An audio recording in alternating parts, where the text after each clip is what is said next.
Today I'm getting the Platinum Trophy in Sly 2, Band of Thieves. There's a total of 35 trophies including the Platinum. Stage 1 is very simple, all you have to do is beat the game and collect all the bottles. It's rated at a 2 out of 10, which is easier than the last one, still needed only one playthrough at around 20 hours. In typical Sly fashion, we start off at the start of another heist. This time our mission is to gather all the clockwork parts. We eventually make it to where the parts should be, but we're caught by Carmelita Fox and Constable Nyla. Carmelita knows that the criminal returns to the scene of the crime, but Sly then admits that he wasn't the one who stole the part, which makes Constable Nyla suggest that all the clues point to the Claw Gang. Carmelita and Nyla then bicker about who stole the part, allowing Sly to make a break for it. They chase after us, but as always we get away. I'll find you, Cooper!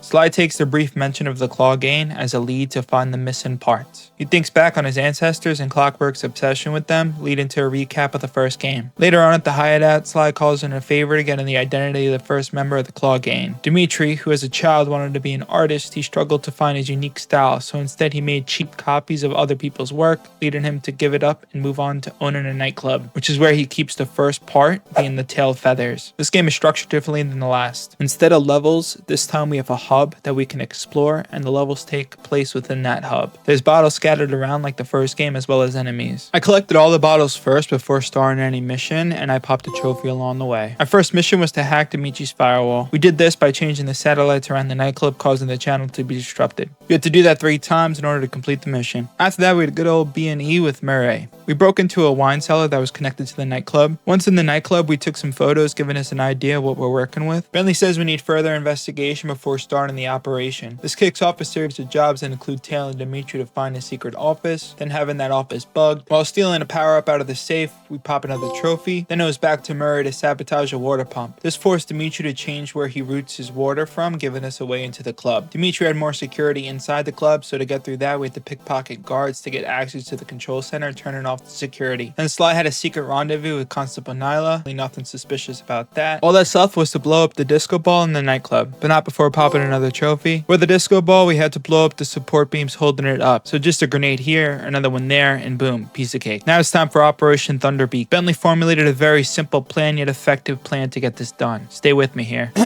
Bentley breaks into the water tower to turn off the fountain. Dimitri then calls his repairman to come fix it. Sly then steals the keys from the repairman to steal his truck. Bentley and Murray bring the said truck back to the club. Sly climbs up the sign outside of the club. Murray then shoots a winch up to Sly, hooking onto the sign to pull it down. Simple. Once we're in, we're met by Dimitri. He tries to make a deal with Sly and bribe him with money that he prints using the tail feathers, but we're obviously not about that life, so we fight instead. Dimitri is armed with a flashy ring that shoots energy blasts. Luckily, there's no shortage of cover. After a few shots, it craps out for a bit, allowing you to get a hit in. Dimitri could chase you for a bit and attack instead, so if he does that, just run away from him. Get enough distance, he'll start shooting again, letting you get a hit in. Once Dimitri is dealt with, we exchange some banter, then take the tail feathers, effectively putting an end to Dimitri's money forging operation. Our next target is in India, a spice lord that goes by the name Rajan. He started out selling illegal spice in the black market and growing that operation till he found a spot in the Claw Gang and in possession of the Clockwork Winds. Rajan is hosting a ballroom party, so we first snuck in and took some photos and found out how we go about stealing the winds. And finding out that his party has a packed guest list. Not only is Carmelita and Constable Nyla there undercover, but so is the Contessa and Jean Bisson. After taking the photos, we quickly change into the appropriate attire and have a dance with Constable Nyla. Trust me, this is part of the plan. Then we needed to steal some gems to make a blade strong enough to cut the winds off the statue. We needed Bentley to hack the terminal, taking control of the witch attached to the winds, allowing us to steal the winds once and for all. Before that, we did take a detour opening a safe, popping another trophy. Now it is time for Operation Hippo Drop. As you probably figured, it starts off with another dance. This time with Carmelita. She was so impressed with that first dance that she had no choice but to give it a go. Here, Sly was able to lay down some game and distract her enough for Murray to make the move. Murray gets the winds and escapes with the help of Bentley, who's using the RC drone to protect him, allowing him to get away. Thus completing the job and getting the trophy. Once the guests noticed the winds are gone, that's when Carmelita blew her cover and forced Rajan to flee into the jungle. We tracked him to a temple, which is the home of his spice operation, and the Clockwork Heart, which aided his operation by increasing spice production. Just like before, we start off taking recon photos, and we find out that Rajan keeps half of the heart on him at all times while the other one is guarded. Turns out he spies on us using a satellite, so we bug his office to give him the taste of his own medicine and shut down the satellite because we can't have him knowing our next move. While doing all that, we found another safe, popping another trophy. Without the satellite spying on us, Rajan goes into hiding like a coward he is. So we come up with the plan to draw him out, which is to flood the entire temple. Sly is another running in with Constable Nyla. This time she shows us a secret entrance into the spice operation, and we get half the Clockwork Heart. Then we broke the dam, causing a flood, made some shady business deals, and just like that, it's time for the operation. We finally drew Rajan out of hiding by blowing up more of his temple, causing even more flooding, which Rajan took as an invitation to challenge us to a fight. So Sly and Nyla both approach him, and when the chance comes, she leaves us, blasting Sly off, forcing Murray to save him. Murray finds Sly unconscious, so he has no choice but to take matters into his own hands, fighting Rajan by himself. Obviously, Rajan is no match for the Murray, so he wiped the floor with him, getting the other half of the heart. That's when Constable Nyla enters the picture, this time with Carmelita and the Contessa as backup, claiming that she single-handedly took down the Cooper gang, going as far as framing Carmelita as being the one to help Cooper gang lift the wins, and the heart showing a photo of them dancing as evidence. This makes the Contessa lock up Sly, Murray, and Carmelita, leaving Bentley all alone. On the bright side, we did get a trophy. After some time, Bentley found out where the Contessa locked up Sly and Murray at her prison in Prague. This is where she conducts her brainwashing operation. It wasn't soon after Bentley finds out that she uses hypnosis on thieves for them to give up where they stashed their loot, which is a violation of rights if I ever heard one. Eventually, we freed Sly, which was super easy, barely an inconvenience. But freeing Murray won't be as easy. That is because Murray was in cell block D, and the Contessa wasted no time fast-tracking Murray towards brainwashing. So after clearing out security, we're able to reach Murray, who tells us that he's been eating food covered in spice. The spice makes you more susceptible to brainwashing. Then we found another safe, popping another trophy.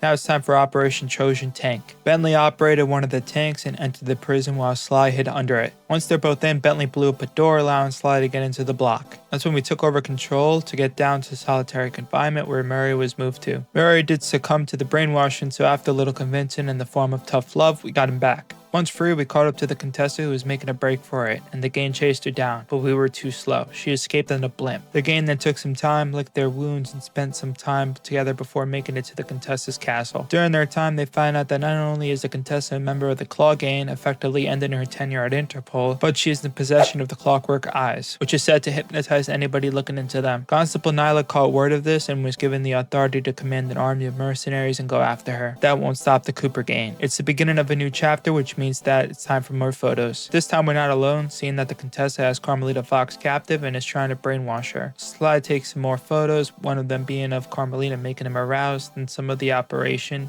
that being the Clockwork Eyes and the Mind Shuffler. Bentley proposes a plan that starts off with the kidnapping, followed by some vandalism, and lastly some ghost warfare. After that, we stole a voice modulator, hijacking the comms between Nyla and the mercenaries. Murray then stole a tank to weaken their numbers, and Bentley powered up an old computer to help free Carmelita. Then we found another safe pop and another trophy. Then it was time for Operation High Road. We started by freeing Carmelita from captivity, so naturally she went after the Contessa, but Nyla intervened, stealing one of the eyes, so Sly chased after her. Luckily, she got caught in a web, giving us back the eye, only for the Contessa to show up again, which triggered her fight. It was pretty easy, she didn't do much of attacking, so once I got her health down, she admitted defeat, only to distract Sly enough to make a break for it, stealing back the eye, leading to another chase, which led to another fight. Phase 2 wasn't much different, she had a few new moves, but it wasn't long until she was beaten again, giving us not only the eye, but a trophy. The Contessa was arrested and Nyla was promoted. Carmelita tagged along with us as we escaped, since she too is now a criminal, and the game took some time again to lay low. Next up, we find ourselves in the ship and empire of John Bisson. Once an avid prospector, John Bisson was a man who was lost in time due to an avalanche that he was frozen in time for 120 years. With a new lease on life, he set his eyes on destroying nature, and to fund his operation, he helps the Claw gang transport spice throughout the world. Right off the bat, we were able to open another safe, pop in another trophy. Then Bentley already found himself on one of his trains that was being powered by the Clockwork Lun. With the Lun already retrieved, we now had 2 more trains, both being operated by another part that we need to get a hold of. Both trains were too fast for us on foot, so we needed the hand car to catch up to it. And to get that, we needed to kidnap some bear cubs to bait the mother into breaking the cage surrounding the hand car. That begins Operation Choo Choo. Once in position, Sly boarded the train, only to be surprised by Nyla, who was attacking us from above. This triggered the fight between Bentley, who's piloting the RC plane, and Nyla. Once she was dealt with, we grabbed the last part, being the Clockwork Stomach, finishing the job and getting another trophy. The Cooper gang escapes after shutting down the spice operations once and for all. John Bisson fled deeper into Canada, this time possession of the Clockwork Talons. Legend has it that these talons can cut through steel, making them a dangerous weapon. This time around, John Bisson is taking a different approach to giving us the talons. He threw down a gauntlet and offered them as a prize to anyone who can win his lumberjack games. Before competing in the games, we had some errands to run. We needed to retrieve a manual on how to chop wood. Unfortunately, the manual was frozen in a block of ice. Then we secretly participated in an RC battle with Bisson's men to build trust and earn us insider information on where the battery would be. Then lastly, bugged Bisson's house just to keep tabs on him. While doing all that, we opened another safe save, popping another trophy. Then we managed to pop another trophy. This one is called Sleight of Hand, and this is for pickpocketing 5 guards in a row without getting caught. Now in regards to the lumber games, we're severely underskilled. Being an absolute unit that Bisson is, we can't compete with that. So being a better man, we had no choice but to cheat. Bentley formulated a multi-step plan that we had to follow in order to cheat in the games. This includes stealing an eagle egg, then finding some grappling hooks, and oil up some logs. Then it's time to let the games begin. We successfully planted the egg in Bisson's pouch, causing him to be attacked by the mother and failing the log chop, only for him to threaten the judges in that very moment, pushing them to give him a perfect 10. Next up is the ice wall. We had to race Bisson up to the top. With Sly moving as quick as he can, we needed to shoot Bisson with hooks so we can pull him down. And again, Bisson threatens the judges, forcing them to give him a perfect score. Last challenge was the log roll. It wasn't enough just oiling up the logs, we had no choice but to disguise ourselves as the judges. We lured each judge one by one as they took a nap in a nearby cave, allowing us to sneak right in. Once we're in place, we give Bisson his score, only for him to see right past our disguise, and in a fit of rage knocking us all out with the talons in one blow. We woke up in his cell, not knowing where we are. Luckily, there was a small enough opening for Bentley to escape, only to be met by Bisson, where it is revealed that Bisson looted our hideout, not only stealing all the parts, but selling them to Arpeggio. In a fit of rage, Bentley threatens Bisson, thus triggering a boss fight. Bentley clearly being outmatched, he has no choice but to prove his brains and facts beats brawn by utilizing the surrounding mechanics in his favor. There were saw blades, logs, and flames that we could use to attack Bisson. I was able to get him going around in circles around a flame spot where I set off it repeatedly until he was down. We didn't have much time to celebrate, being that we had to make it to the Northern Light battery that was about to be picked up by Arpeggio. The Gain makes it in time, completing the job and getting another trophy. The Gain hid in the dark and stayed quiet until they made it on the blimp. The Gain felt defeated as their hard work collecting all the parts had been for nothing. If that wasn't enough, they ended up losing their van as it's seen getting swept away into the ocean. On the blimp, Sly and the Gain took this time to get the scoop on Arpeggio. As a child, he excelled in school, but as everyone else grew in size, he stayed the same. His feeble body was unable to fly, forcing him to use his intellect to find a way around that. This led him to the path to joining the Claw Gang as a leader and inventor, giving him access to all the Clockwork parts, where he plans on bringing Clockwork back, this time with him in control. So per usual, he took some photos, only to see that Arpeggio was accompanied by none other than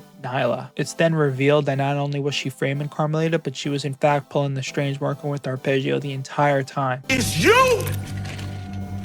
It's you! Yeah.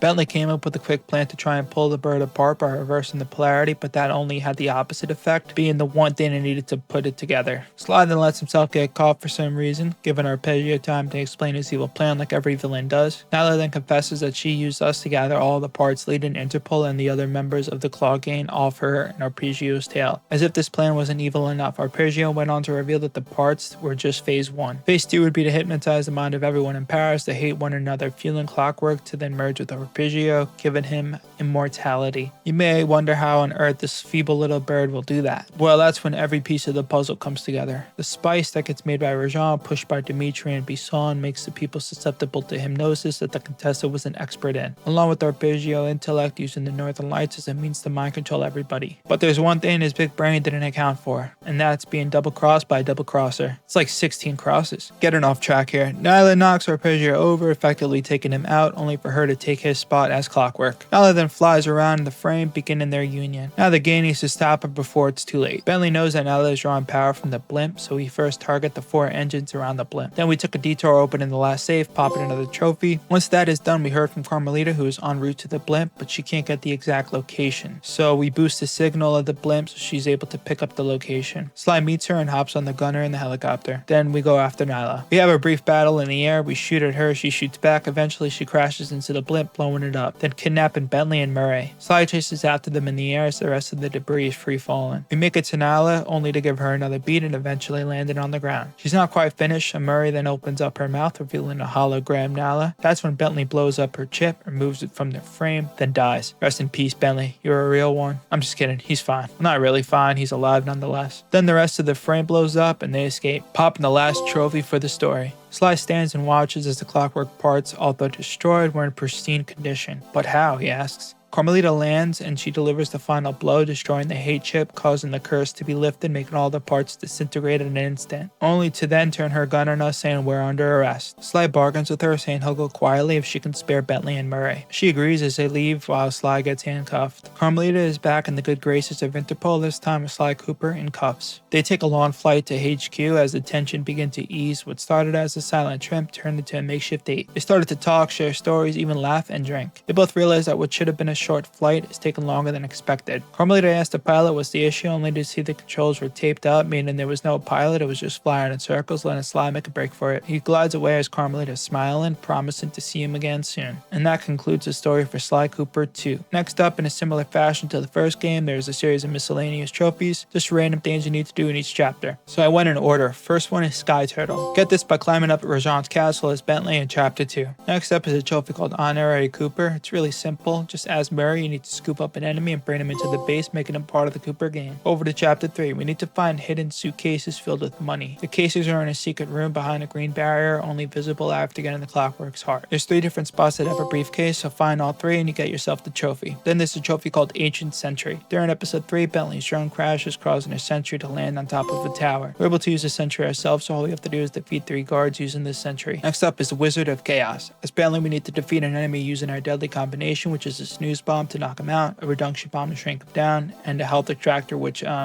extracts her health. It's got dark quick. Next trophy is called Gone But Not Forgotten. This is an Easter egg to Sucker Punch's first game called Rocket Robo on Wheels. During episode 5, you're in a crypt as Sly. All you gotta do is stand on the right statue, this one being in the northwest corner of the room, and use your binocular to look over the coffin. After a moment of scroll, then appear, pop in the trophy. Next trophy still on episode 5, we're in a vault room. This room has a bunch of enemies in it. To get the trophy Blind with Rage, you need to defeat all guards in the room without being detected. The only problem with that is that the AI makes him do this spin-in move, and they'll do that on repeat, so there's a little luck that comes into play here. One enemy ends up just whacking the other with their club, then after a while he'll be the last one standing. Once he's all that left, he goes to sleep, allowing you to take him out. But you need to use the shot cane, otherwise a regular takedown would count as combat. Doing that then pops the trophy. Next trophy is over on episode 6. Very easy, as Murray we need to pick a fight with the bear and beat him without taking damage. Hitting the bear just once stun locks him, so just don't stop hitting the bear until he's down. Still in episode 6, Carmelita is on the hunt for Sly. So for the next trophy, you need to throw a music box at her, popping the trophy called No Resting Until I Have Cooper. Over to episode 7, where there's outhouses scattered around the map. Destroying 5 leaves will give you the trophy. There's nowhere to go. Then on to episode 8, there's a similar trophy. This time it's metal eggs that are scattered around the map. Luckily these constantly respawn. All you gotta do is destroy 5, get in the trophy, make me a steel omelet. The next trophy is back over to Murray, where we need to use the move Fist of Flames on 5 enemies for the trophy 1 and done. Now we only have 3 trophies left, 2 of which are the hardest trophies in the game. One is called No Challenge Too Daunting for the Cooper game, which is to buy all power-ups off ThiefNet. The only issue is that we do not have enough money. That's where the other trophies come in, called Master Thief, the grindiest trophy in the game. To get this trophy, we need to sell all 50 unique items on ThiefNet. Now, to make things easier on myself, I did not sell anything throughout the game. That way I can keep track of what I do have. So the guards on each level carry different loot. The bigger guards have more expensive stuff, and the smaller guards have cheaper stuff. With that said, not every guard has an item, and if they do, it's not always the one you need. After looking at what I do have, I'm only missing a few items like a small nugget and diamonds. So I had to stalk enemies over and over again, rob them in hopes that I get what I need. There's also items on display throughout each chapter that need to be brought back to the hideout, some of which were booby-trapped and had to be taken within a certain time frame. There's a total of 55 loot items in the game, 24 of which are loot found in each episode, and the rest are the items stolen off guards. With that said, it did take a while to get what I needed, only missing a few, but I must have spent 2 hours on just looting guards. But at last I got what I needed, popping the trophy Master Thief. Then over to the power-ups. Now that I can afford them all, popping the trophy No Challenge Too Daunting for the Cooper game. Now all that's left is the Attack of the Giant Bentley. This one is done anywhere. We picked episode 7, the same spot where we earned the Blind with Rage trophy. Here we just used Bentley's reduction bomb on 4 guards, popping the trophy. And there is the Platinum trophy for Sly 2. Thankfully this time around there weren't any more speedruns, so it's easier than the first game, but having luck-based trophies is always a toss-up. Anyways, we have one more to go till the trilogy is complete. It should be done soon. Till then, see ya.